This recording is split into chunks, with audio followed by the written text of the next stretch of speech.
what do you guys have, and how did you communicate your deal breakers for one another? And do you guys have any? I mean, we just were open about our past and where we wanted to be, and just work with each other. Really, that's really I felt like how we kind of navigated it. Uh, Think about that. Honestly, we really worked through a lot of stuff. Like, I try to say we don't have any deal breakers because everybody has deal breakers, but that's not anything that we discuss because going into our marriage, we with our backgrounds and our childhood experiences, we looked at each other like hell or high water. We're making this work. Like there's gonna be some days where I don't like you, you don't like me. There's gonna have to be days where another person has to sleep in another room. There's gonna be days like when you might leave out without giving me a kiss, and that's one of our big things. Like we kiss each other before we leave. We separate and say "I love you" and stuff like that. And that came. I'll give you kudos because I know where you're going. I already know. Yeah. It came from Zach because he read about it. So as in saying deal breakers, we really don't have any because of the fact that hell or high water, we're gonna fight to make this work because of the fact that we discussed in our early days. Hey, this is what happened in my childhood. Hey, this is what happened in my childhood. We saw what happened in our childhoods, and we don't want that repeated in our lives, nor in our children's lives. So we try to make improvements, adjust when anything happens, and say this is not going to happen again because we're in a unit, and we're going to make things work. Yeah. Oh, that's so beautiful. I love it. I do. I think that's a good thing too. The love languages and understanding your partner's love language. That was something that I think that like we had an issue on for the longest because her perspective is so different. Her reaction to stuff like just takes the wind out of my heart.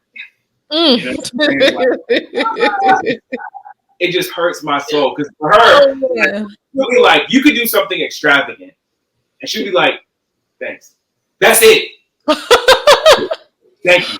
So what are you guys' love languages? Go ahead. You can go I ahead. am big on spending time and gift giving. I'm honestly like 3 of them, so it's like a hodgepodge. It just depends on how my mood goes. My mode goes that day. Which 3? Honestly, girl, I can't remember. That's why I said 3.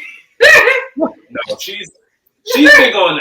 She likes to spend time. That's her thing. But in hers, it's acts of service. That's like the big thing. So like to her, like cooking dinner for me or like something like that to her is big. Like that's a big way of her expression. For me, it's like giving gifts. So like I'll make sure that I go out and buy something, or I'll book a trip and surprise her, kind of thing. Like that's kind of more the vibe. And yeah, for me, I would say the love language thing for me was really big in that a lot of times we speak to other people our love language, not their love language. And so like I'm a gift person. Like I love gifts. That like you could never talk to me, but if you bought me stuff all the time, like we'd be great. But other people may not view it the same way, and so they might not value it as much. So if you think acts of service is a big deal and I don't, and you say, I'm taking care of the kids, I'm cleaning the kitchen, I'm doing all this stuff, I'd be like, you're an adult. Just do it. Great. But where my stuff at? Yeah, go ahead. That was something with us because since I'm acts of service and he's gift giving, that was like crossing wires for a while because I'm like, I'm doing this, I'm doing that. Don't you see that? And he's on the opposite side. He's like, I'm giving you this gift, I'm giving you that. And I'm like, okay, thank you, but you gave me this gift for my birthday, so it's greatly appreciated. But on the other side, it was just tit for tat for a little while until we figured out each other with that. Yeah.